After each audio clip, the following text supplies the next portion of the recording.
Hey coin collectors and welcome to the DC Coin World International Coin Channel. Today we have the 2000 Sacagawea dollar, the first year that it came out. We have the Philadelphia version with the P, the Denver version with the D, the San Francisco version with the S, and we're going to talk about mule coins and what mule coins are and how they have a mule presidential Sacagawea dollar worth around $200,000, how they have a Mule South Carolina state Sacagawea dollars worth 60-something thousand. We're going to talk about the Cheerios dollar, the Wounded Eagle dollar, and we're going to talk about how in 1999, before these were even released, the U.S. sent some gold Sacagawea dollars into space. And those Sacagawea dollars made out of gold are worth $500,000 or more. All right, so let's get down to business and let's start with a little bit of history of the Sacagawea dollar.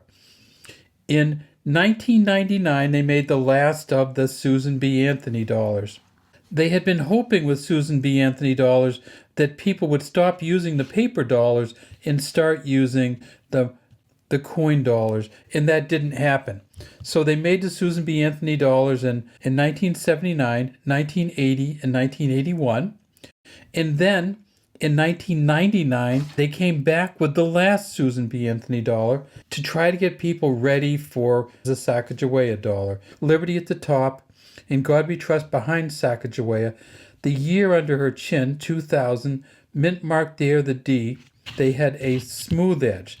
Now, the later Sacagawea dollars, you know, have all the information around the rim, so you can't tell what year it is on the 2010s and on unless you tip up the rim. This one you can tell, and of course Sacagawea has her son on her back, and there he is right there. On the reverse of the coin, you see it says United States of America at the top, E pluribus unum, $1 here. And the eagle is flying, and we'll show you the Wounded Eagle one, which looks like it has an arrow through it, and talk about how much that is worth. When you look at these, you'll see that it has 8 stars up here, 4 here, that's 12, and 5 here, that's 17, and that's because that's how many states there were when Sacagawea guided Lewis and Clark in starting the year 1804 to the Pacific coast. In 1803, the United States bought a bunch of land from France, and we called it the Louisiana Purchase, and it went from Louisiana all the way up through to Montana. So let's take a look at some of those specialty dollars. And this one's the most famous mule coin, and that is the Sacagawea dollar with the Washington quarter on the front of it. You can see it's a Philadelphia front, Sacagawea back. We don't actually have a year on it, but we list it as a 2000 Sacagawea. You can see this is an article from Coin Week about the sale of this coin by Great Collections in 2023. The auction record for this sale of this coin is $192,000. And this one's also very famous, and this one you can see is from Heritage Auctions. And if we look at it, you can see that it has Sacagawea in the front, 2000D, and then if we click to the back, it has the South Carolina state quarter on the back. And this coin, when it was sold in 2022, actually sold for $66,000. And here's another strange one, and that is a Lincoln penny struck right on top of a Sacagawea dollar. Unclear to me how that could possibly have happened, but they do have it. It has been certified, and you can see it on the front and the back. And then you can see PCGS grades it as a mint state 66, and it sold for about $35,000. So there's plenty of messy ones out there. And here's one of those Cheerios Sacagawea ones. You see it comes with the penny, which every one of the Cheerios things had the penny in it, and you'll see a lot of those around.